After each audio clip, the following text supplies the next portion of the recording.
अच्छा सोचिए, अगर अभी इसी वक्त एक फैसला लेना हो जो आगे चलकर आपकी खुशी और सेहत तय करे, तो वो क्या होगा? क्या आप ज्यादा पैसे बचाने के बारे में सोचेंगे या आप शायद करियर बदलना? अक्सर हम यही सोचते हैं कि अमीर बनना, मशहूर होना, बस यही सबसे जरूरी है ना? सर्वे भी कुछ ऐसा ही दिखाते हैं। हाँ बिल्कुल। और समाज भी, मतलब चारों तरफ से यही आवाज आती है, क्या खरीदें, क्या बने। और फिर सोशल मीडिया है, दूसरों की वो चमकती हुई जिंदगी देख के लगता है अरे हमारी लाइफ में क्या कमी रह गई। हम अपनी अंदर की उलझनों को उनकी बाहरी परफेक्ट फोटो से तौलने लगते हैं। तो फिर ये अच्छा जीवन, क्या ये बस एक ख्वाब है? शायद नहीं। सच तो ये है कि एक अच्छा जीवन वो सीधा साधा नहीं होता, कॉम्प्लेक्स होता है। इसमें खुशियां भी हैं, चुनौतियां भी, प्यार है तो दर्द भी है। ये कोई डेस्टिनेशन नहीं है, एक एक सफर है, धीरे धीरे खुलता है। बिल्कुल सही कहा। और मजे की बात यह है कि एक अच्छा भरपूर जीवन अक्सर उन्हीं मुश्किलों से बनता है, उन्हीं से निखरता है जो उसे कठिन बनाती हैं। कुछ बहुत लंबी स्टडीज हुई हैं, दशकों तक चली, लोगों को बचपन से बुढ़ापे तक फॉलो किया गया और उनसे एक एक बहुत असाधारण बात सामने आई। मुझे वो कहानी याद आ रही है, हेनरी और रोजा की। 50 साल साथ थे वो, और जब उनसे पूछा गया कि सबसे बड़ा डर क्या है, तो हेनरी ने कहा, मेरा डर यह है कि मैं पहले नहीं मरूंगा, कि तुम चली जाओगी और मैं यहां अकेला रह जाऊंगा। ये दिखाता है कि रिश्ते कितने गहरे हो सकते हैं ना। हाँ, और उन सारी स्टडीज का निचोड़ भी यही है, चौंकाने वाला निचोड़। पैसा नहीं, शोहरत नहीं, बल्कि अच्छे गहरे रिश्ते, यही हमें लंबा, सेहतमंद और खुश रखते हैं। और ये सिर्फ सिर्फ एहसास की बात नहीं है, इसके पीछे साइंस है। जब हमारे अच्छे मानवीय संपर्क होते हैं तो हमारा शरीर, हमारा दिमाग, वो एक सुरक्षा, एक सुकून महसूस करता है, स्ट्रेस कम होता है। लेकिन हम अक्सर ये समझ ही नहीं पाते कि हमारे लिए असल में क्या अच्छा है ना? जैसे वो शिकागो में एक ट्रेन एक्सपेरिमेंट हुआ था। लोगों ने सोचा कि भाई अजनबी से कौन बात करे, अजीब लगेगा, अकेले रहना बेहतर है। पर हुआ उल्टा, जिन्होंने बात की उनका एक्सपीरियंस कहीं ज्यादा अच्छा रहा। हम रिश्तों की उलझन से बचते हैं कई बार, पर उनके फायदे भूल जाते हैं। ये बात तो है। वो जॉन मार्सडन और लियो डिमार्को का उदाहरण देखिए। जॉन कामयाब वकील बने, खूब पैसा कमाया, पर अंदर से खुश नहीं थे। हमेशा बस अपनी तरक्की, अपना अंदरूनी ड्राइव जैसा कुछ, उसी पर फोकस। और दूसरी तरफ लियो, एक आम स्कूल टीचर, पर परिवार, दोस्त, अपना समुदाय, उनसे गहरे जुड़े हुए थे और बेहद खुश, संतुष्ट। तो भारी सफलता वो अंदरूनी खुशी की गारंटी नहीं है, बिल्कुल नहीं। तो फिर पैसे पे सवाल आता है, क्या पैसा खुशी खरीद सकता है? ये बड़ा सवाल है। इस पर भी कुछ दिलचस्प बातें पता चली है।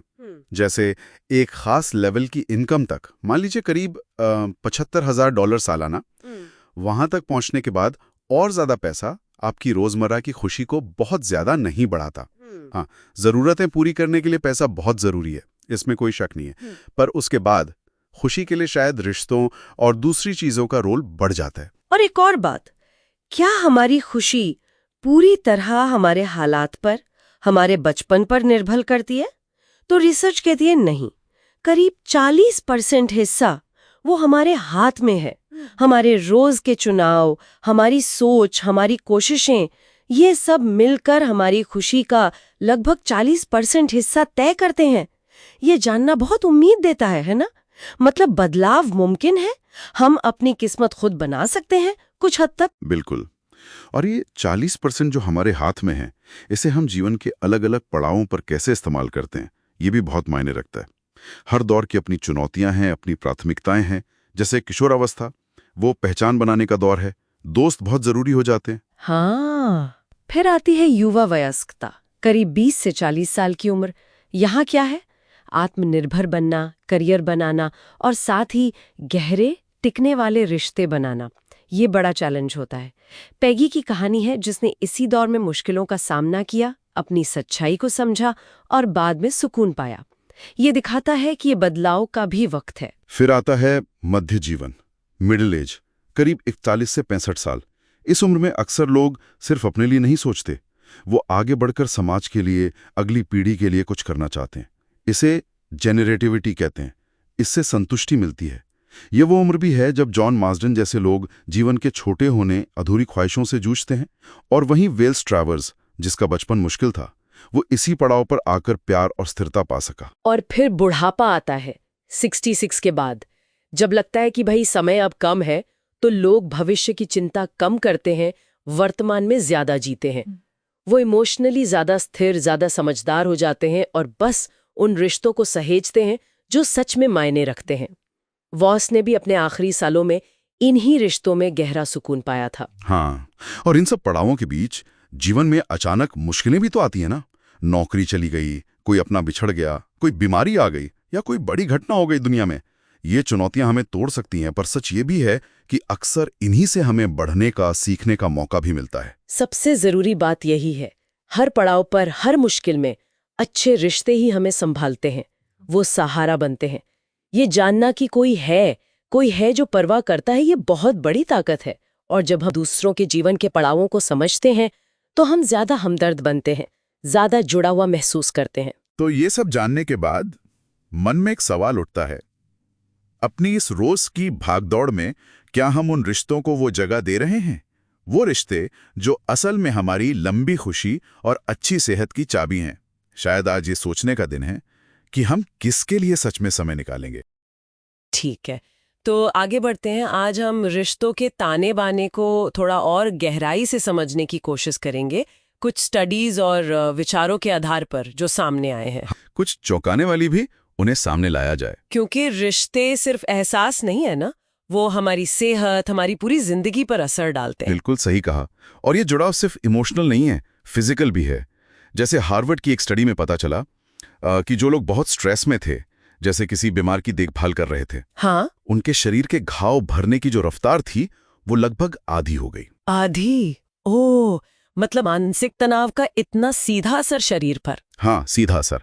और यही बात अकेलेपन पर भी लागू होती है।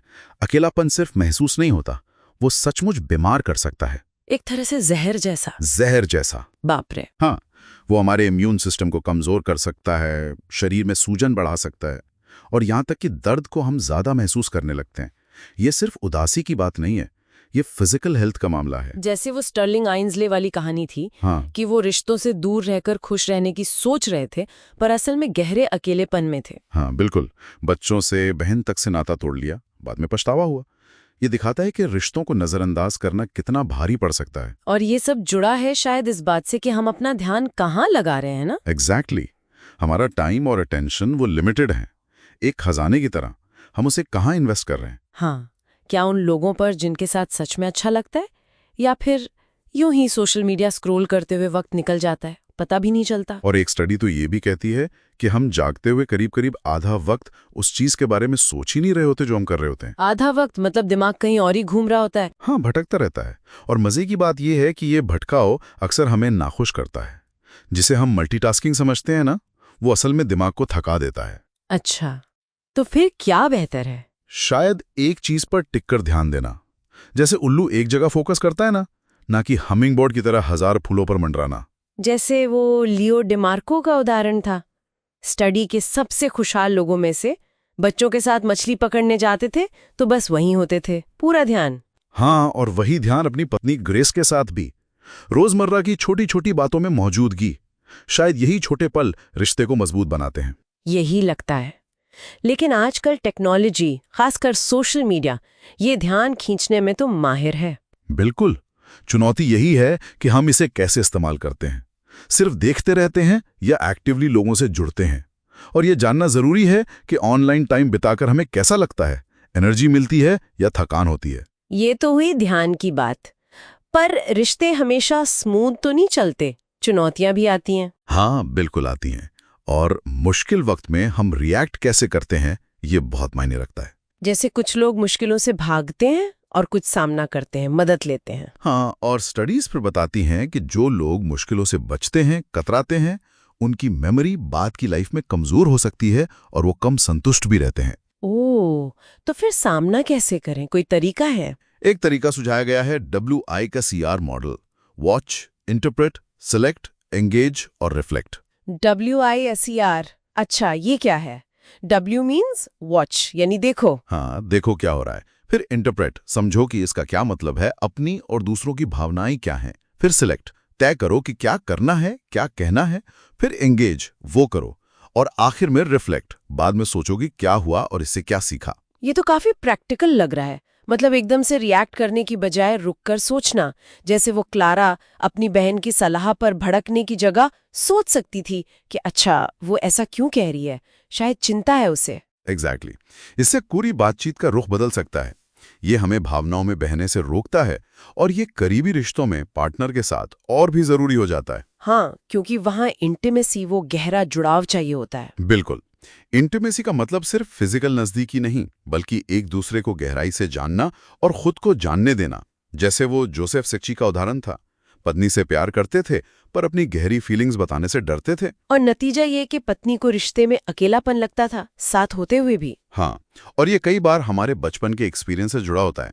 हमारा अटैचमेंट स्टाइल कैसा बना है, सिक्योर या इनसिक्योर। अच्छा, ये अटैचमेंट स्टाइल वाली बात। हाँ, जो लोग सिक्योर अटैचमेंट के साथ बड़े होते हैं वो मुश्किल में एक दूसरे का सहारा बन पाते हैं। जैसे वो हेनरी और रोजा मुश्किल सवालों के वक्त एक दूसरे का हाथ पकड़ लेते थे। हाथ पकड़ना, क्या इसका सच में इतना असर होता है? हरदी, स्नेह, शायद यही सबसे जरूरी है। जब पार्टनर मुश्किल में एक दूसरे की फीलिंग समझने की कोशिश करते हैं तो रिश्ता मजबूत होता है। हमेशा सही होना जरूरी नहीं है, कोशिश करना ज्यादा मायने रखता है। और मतभेद तो होते ही हैं रिश्तों में। कभी कभी लगता है छोटी सी बात है, जैसे टूथपेस्ट का ढक्कन बंद नहीं किया, पर लड़ाई बड़ी हो जाती है। हाँ, अक्सर ऐसा होता है। उन छोटी बातों के पीछे शायद गहरे सवाल छिपे होते हैं। क्या तुम्हें मेरी परवाह है, या क्या मैं तुम्हारे लिए जरूरी हूँ। ये बात तो है। इसलिए जरूरी है कि हम पार्टनर की अच्छी बातों पर ध्यान दें, उनकी तारीफ करें, कभी कभी रूटीन से हटकर कुछ नया करें। और जब असहमति हो तो शायद वो WISER मॉडल आजमाएं, एक दूसरे को समझने की कोशिश करें। तो मतलब रिश्तों को सींचने के लिए रोज की छोटी छोटी कोशिशें ज्यादा जरूरी हैं, बड़ा कुछ करने से ज्यादा। बिल्कुल। शायद बस अपने साथी की किसी अच्छी बात को नोटिस करना और उसे बताना, यही काफी हो। यही काफी है। सही कहा। और शायद यही आज सोचने की बात है हम सबके लिए। अगर आज हम अपने किसी एक करीबी रिश्ते में सिर्फ एक छोटी सी चीज बदल सकें, वो क्या होगी? ज्यादा ध्यान देना, कोई मुश्किल बात प्यार से कहना, या बस तारीफ करना। वो एक चीज क्या होगी और क्यों? तो चलिए आगे बढ़ते हैं। उन रिश्तों पर थोड़ी गहराई से बात करेंगे जो हमारी जिंदगी को मतलब एक तरह से बुनते हैं। हाँ। ये सिर्फ अच्छी लगने वाली बातें नहीं है, ये तो हमारे होने का, हमारे वजूद का हिस्सा है। हाँ। तो शुरुआत करते हैं सबसे पहले रिश्तों से। परिवार। बिल्कुल। परिवार चाहे वो जैसा भी हो, वो हमारी नींव रखता है। वहीं से हम सीखते हैं कि भाई करीबी रिश्तों से क्या उम्मीद रखें, समाज या समुदाय का मतलब क्या होता है, और काफी हद तक हम कौन हैं। हाँ। पर ये जो शुरुआती समझ है ना, ये कोई पत्थर की लकीर नहीं होती, ये बदलती है। हाँ, ये बात सही है। हम अक्सर सोचते हैं कि परिवार तो बस वैसा ही रहेगा, लेकिन असल में तो ये लगातार बदलता रहता है ना। बिल्कुल। समय के साथ भूमिकाएं बदलती हैं, बच्चे बड़े हो जाते हैं, माता पिता की उम्र ढलती है। सही। और इन बदलावों से हम कैसे निपटते हैं, कैसे तालमेल बिठाते हैं, इसी से तय होता है कि रिश्ते कितने गहरे और स्वस्थ रहेंगे। और इसके साथ ही हमें परिवार से एक तरह की मनोवैज्ञानिक विरासत भी मिलती है। आदतें मिलती हैं, दुनिया देखने का नजरिया मिलता है, और कभी-कभी कुछ मुश्किल पैटर्न भी। हाँ, जैसे कोई पुरानी चीज, माँ की रसोई का कोई बर्तन या कुछ, वो सिर्फ चीज नहीं होती, उसमें कहानियां होती हैं। बिल्कुल, उसमें जुड़ाव होता है, शायद कुछ अनकहे सबक भी। तो जरूरी ये है कि हम इस विरासत को समझें, अच्छी भी और जो थोड़ी मुश्किल है वो भी, और देखें कि आज ये हमें कैसे प्रभावित कर रही है। पर इसका मतलब ये तो नहीं कि अगर बचपन मुश्किल रहा हो तो आगे की जिंदगी भी वैसी ही होगी। मतलब क्या इससे उभरना मुमकिन है? शायद कोई स्टडी वगैरह भी हुई है इस पर? हाँ, जरूरी नहीं है। देखिए, रिसर्च है, जैसे वो हवाई वाला अध्ययन था, वो यही दिखाता है कि मुश्किल बचपन के बावजूद अगर कम से कम एक कोई देखभाल करने वाला, ध्यान देने वाला वयस्क हो जिंदगी में, अच्छा, तो बच्चे उन मुश्किलों से पार पा सकते हैं।